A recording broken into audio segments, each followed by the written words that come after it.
देखिए, जब शुक्रवार को अमेरिका के राष्ट्रपति और जेलेंस्की के बीच वार्ता चल रही थी तो देखे होंगे कितना मैंने बेइज्जती किया है जेलेंस्की को डोनाल्ड ट्रंप ने। और सीधा ये कहिए कि वो व्हाइट हाउस से सीधे उनको भगा दिया।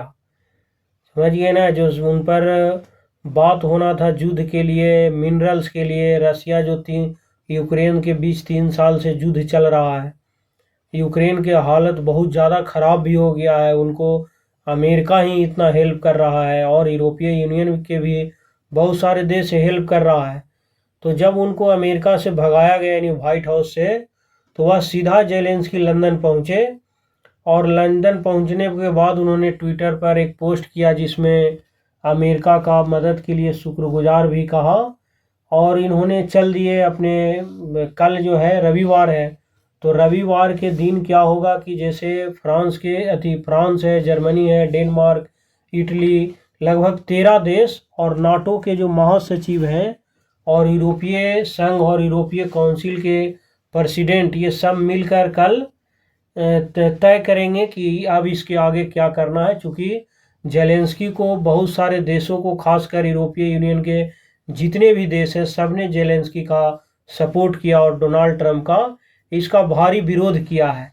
अब तो पता ही होगा आपको कि डोनाल्ड ट्रंप अपना ये व्यक्तिगत लगता है जैसे उनसे वसूल रहे हैं। ये ट्विटर पर अपना उन्होंने 14 पोस्ट में बार बार अमेरिका को धन्यवाद उन्होंने कहा कि मैं आपका जो हेल्प किए हैं उसके लिए शुक्रगुजार हूँ। अब क्या करेगा भाई बेचारा, इसके पास पैसा है नहीं, वेपन्स है नहीं, तो अब ये तो शुक्रगुजार ही लिख सकता है और करेगा क्या।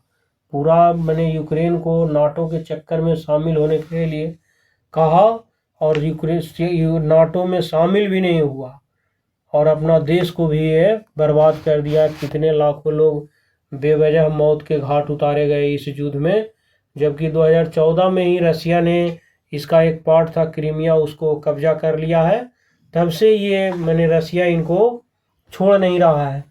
ये तो बताया गया कि वहाँ से इनको एक तरह से भगा दिया गया, समझ गए ना। ये तो एक फोटो मैंने वायरल हुआ है जिसमें ट्रंप और जेलेंस्की की ज्वाइंट प्रेस कॉन्फ्रेंस होने वाली थी, वो उसका एक सेटअप है जो तो ऐसे ही खाली रह गया, हुआ ही नहीं। जेलेंस्की और ट्रंप के बीच ये स्वागत कर रहे हैं। जब व्हाइट हाउस पहुंचे तो इनको गेट तक लेने के लिए आए डोनाल्ड ट्रंप और लगभग इनसे 40 मिनट तक अच्छी बातचीत हुई। और लास्ट में जो 10 मिनट था उसमें ऐसा मैंने गर्मा गर्मी हो गया कि जैसे लग रहा है अब डोनाल्ड ट्रंप इनको मार बैठेंगे जेलेंस्की को। ये तो एक और फोटो वायरल हुआ है, ये देख रहे होंगे, ये जो माथा पर एकदम हाथ रख के बैठे हुए हैं यूक्रेन का ये अमेरिका में राजदूत है। अब जैसे ही बात हो रहा था ये चिंतित दिखाई दे रहे हैं कि भाई ये डोनाल्ड ट्रंप क्या बोल रहा है, इस तरह से मिसबिहेव कर रहा है, अब क्या करता तो क्या करता भाई।